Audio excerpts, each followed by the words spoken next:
Got the mail today. Mm-hmm. You know what that means, right?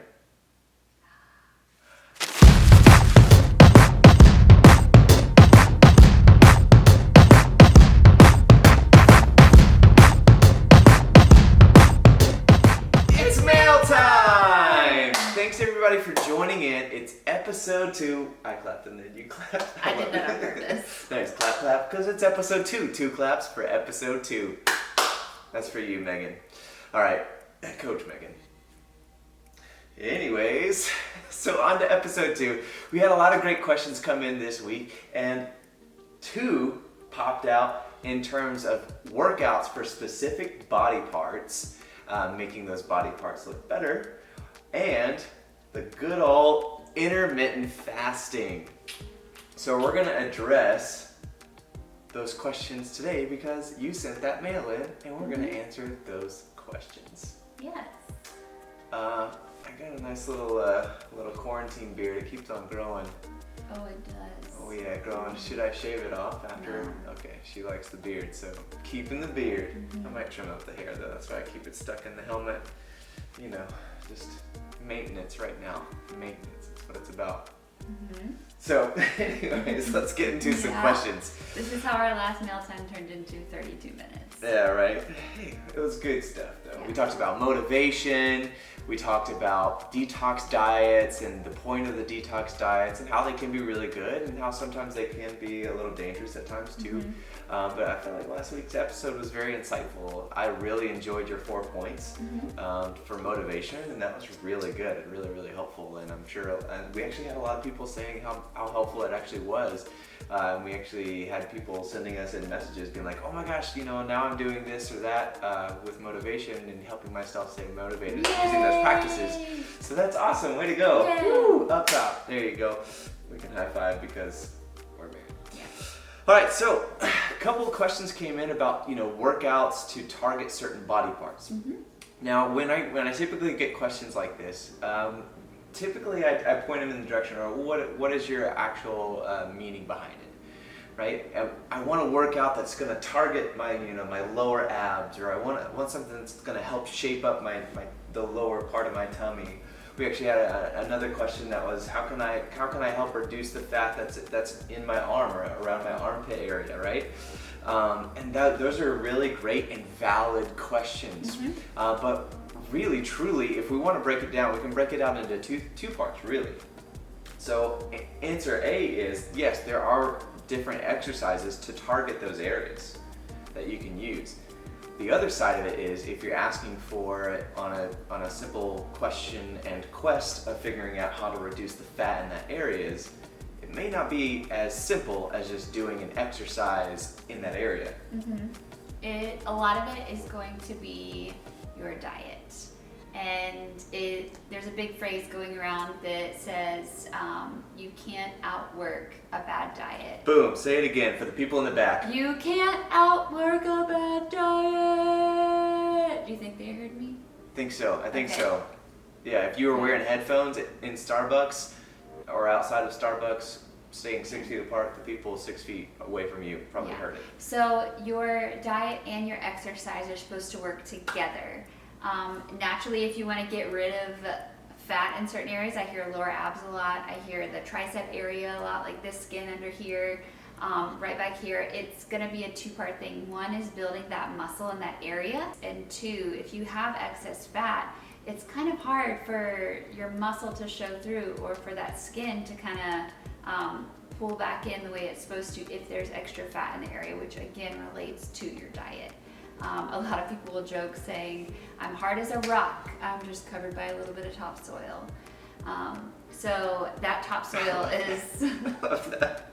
It like took me a couple seconds to like register. Yeah, that topsoil is your diet. You can do all the strength training in the world, but unless you're eating for your goals, then you're not going to see the results that you're looking for. Yeah, absolutely. Yeah, one of the exceptions to that is going to be that lower core area, especially ladies who've had babies. Your abdomen grows, and with that muscle stretch, you make room for that baby.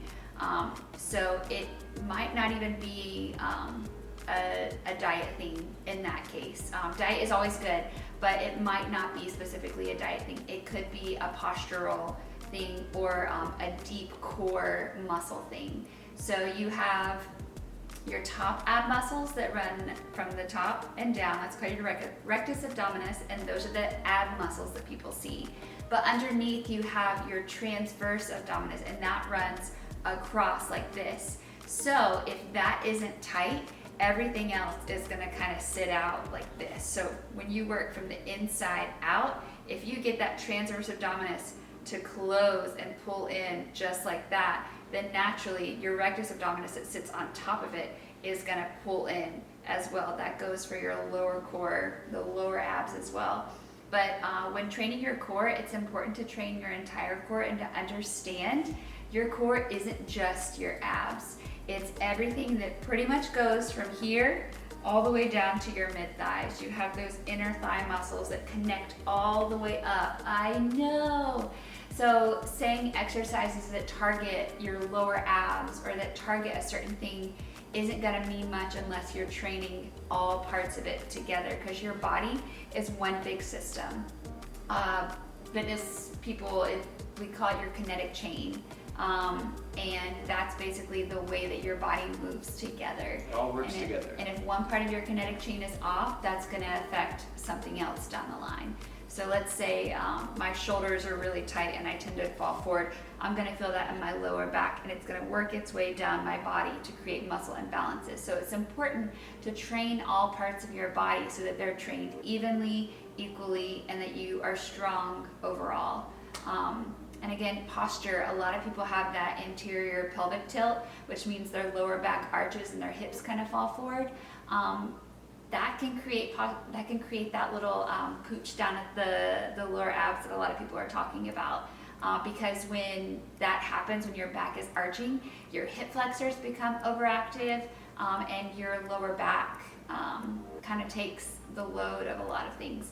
It also means that your core and your glutes are underactive. So if they aren't firing the way that they're supposed to, they're not going to contract the way that they're supposed to, and you're going to result with a little bit of that extra pooch, like people say. I feel weird saying the word pooch. Pooch. Say that one time out loud, real quick. I dare you. Pooch. Pooch. Yeah, sorry. But yeah, so it can be a postural thing, it can be a diet thing, it could be a muscle imbalance thing. It could be a lot of things, but that's why it's so important to work with a personal trainer, to give them your history of things that you've done, of injuries you've had, if you've had kids, or if you have hurt your back in any way, just little things like that to help them create a plan and program that works for you. Yeah, absolutely. And the biggest thing really is, when we're talking about like fat disposition and where it sits and where it lies with people, everybody's different. Our genetics play a huge role in where our body actually stores the fat, and so it's really interesting to see the makeup of different people and how that all works, and we come from different backgrounds. The biggest thing at the end of the day is we can't just be doing like one exercise and hoping that that's somehow going to shrink the fat of my triceps or in the armpit or lower abdomen or anything else like that, right? You may be doing a lot of exercises in that one area, seeing nothing, but actually where the fat is being pulled away from is not those areas. And you're like, well, it's taken a long time, and that's just a lot of times it's because of those genetics. You might see it disappear from other areas, which is great, right? It's all going to take time, and it's just that slow, steady progress that you need to make, and be proud of what you're doing. Oh well, this one certain area is my trouble spot. No, it's all right. Everybody has their own trouble spot, and that's okay. As long as you continue to eat right, eat healthy, and do the exercises and working out with all the programming that we do at Eat the Frog Fitness is an amazing way for people to hit all areas and work their way up through the proper progression of somebody who is being taken through personal training. That that nice stability work, that balance, that core control, moving into building that strength and power and everything else like that. As we progress through those motions, our workouts are amazing for that, and it'll hit all areas. So let's jump into with the idea of going into like fat loss, weight loss, and things like that. Let's talk about intermittent fasting, the big IF.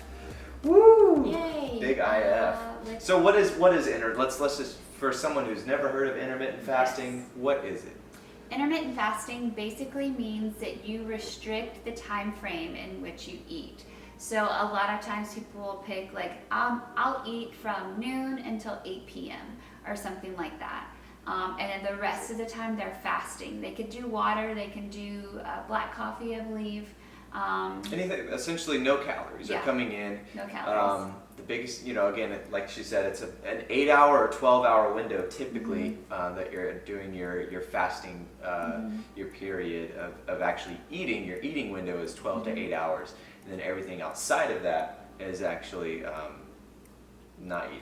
Yeah, right? so Fasting. we're going to focus on the weight loss portion of it. Some people have, I would say prescribed, because we're talking about registered dietitians, people focusing on like a specific nutrition plan. People may have been prescribed it for things like hormonal imbalances or thyroid issues or various things that a programmed intermittent fasting programmed by a registered dietitian could potentially work for them. We're gonna take those cases and kind of stick them over here. We're talking specifically about weight loss for people. A lot of research has come out showing that like when you kind of put a lot of different diets together, the only commonality with losing weight is caloric deficit. And you may have heard us talk about this before, but there's a caloric surplus, a caloric balance, and a caloric deficit. Whether you gain, maintain, or lose that weight is going to depend on that caloric intake. So for a caloric surplus, that means you are consuming more calories than your body burns throughout the day. And when you consume those extra calories, unfortunately, our body just doesn't get rid of them.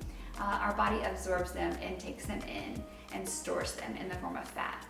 Caloric balance means that you are eating the same amount that you are burning, and that's going to be that weight that you maintain. That's kind of the goal for most people, to kind of sustain that healthy living, nutrition, exercise, all of that.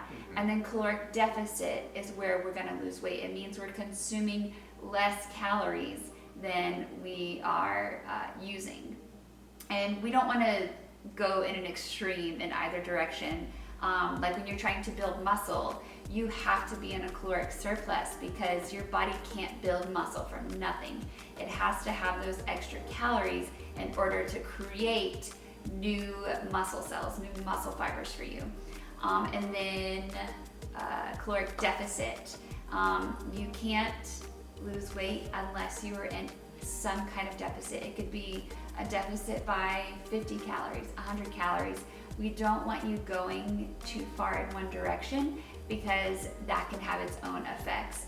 If you cut too much out of your diet too quickly, then your body naturally has systems put in place to hold on to those things, and it's not a sustainable thing that when you do start eating normal again, your body is gonna go right back into it. So that typically isn't a sustainable option to cut your calories by a ton. But when we say caloric deficit, to lose weight, it means you're just consuming less calories than your body is burning. Yeah, so jumping from that back into intermittent fasting, yes, right? Now, I want you guys to have that platform to kind of move forward from, because with intermittent fasting, a lot of studies have shown that intermittent fasting does a great job with restricting those calories, right? Yes. It's amazing. So one of the things that it does, it's not this, pseudoscience or like, it's because of the fasting window. A lot of times it's actually because I'm not consuming as many calories as I was beforehand. So the body's now getting rid of fat and things like that it was storing and holding on to.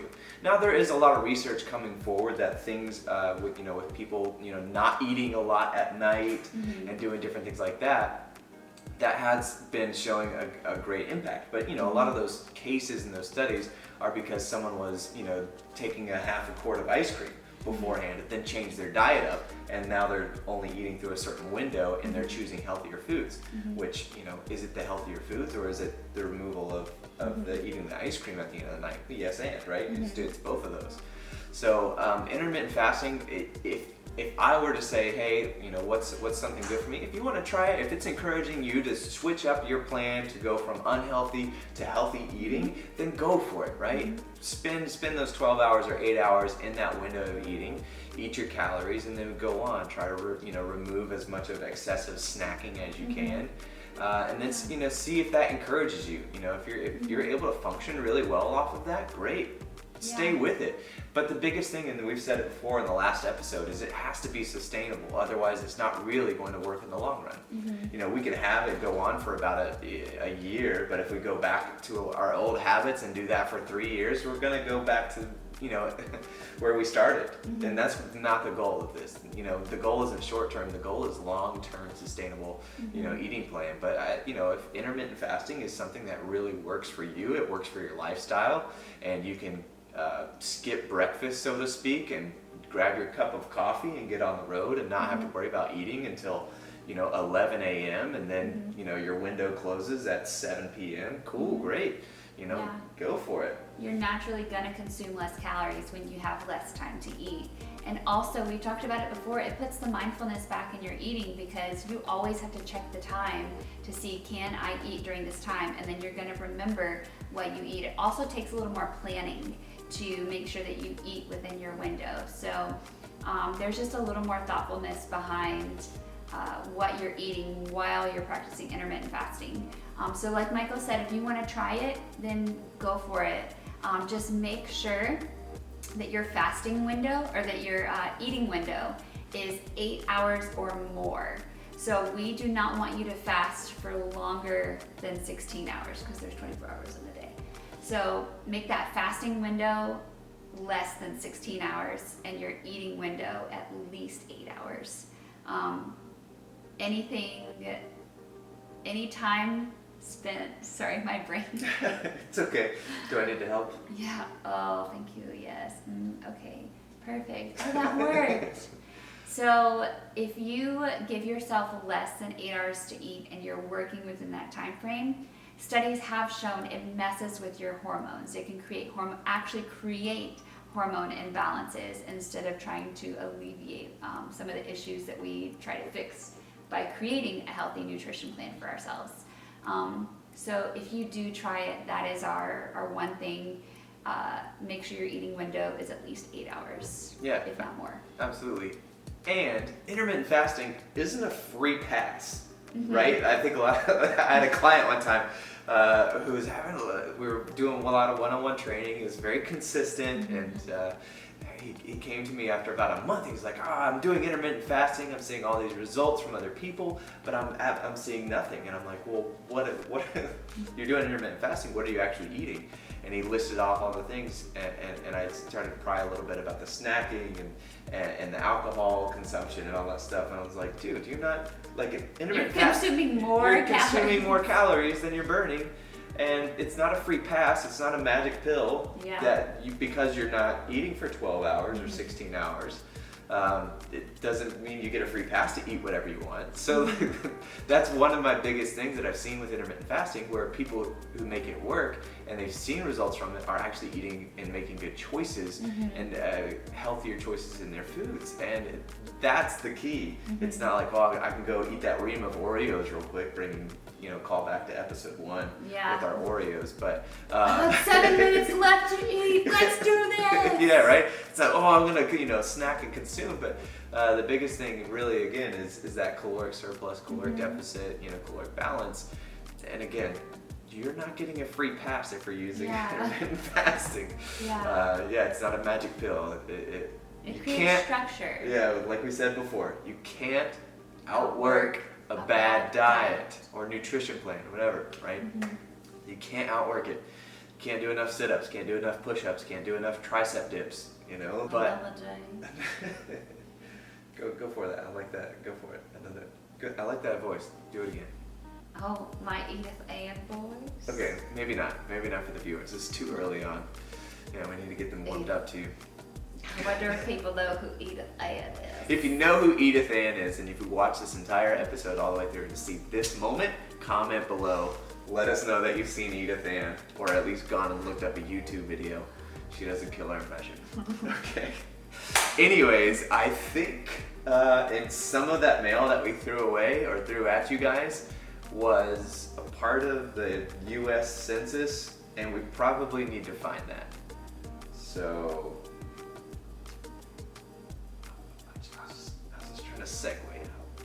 Yeah. I was just trying to find a segue. Speaking of segues, they're really great for moving around. We should probably go do things. That was killer. That was killer. Again, it's my brain. Okay, thank you so much for watching episode 2 of Mail Time with Eat the Frog Fitness Winter Garden. It's been a pleasure answering those questions. Feel free to bring in more questions for us to answer. We're hoping to bring in more coaches as well to answer some of your questions as well. Yeah. So expect that in the very near future. But remain safe, remain hopeful, and just continue to move around a bit. And one last thing to tell you. You ready? You gonna tell them? You wanna tell them together? Do you know about this thing? No. I'm gonna tell her real quick. Our sign off. You ready? All right, we're gonna try it again. Remain safe, remain active, move around a little bit, and as always, stay hungry! I'm gonna get this one a snack and a juice box. Yeah, I can use some orange slices.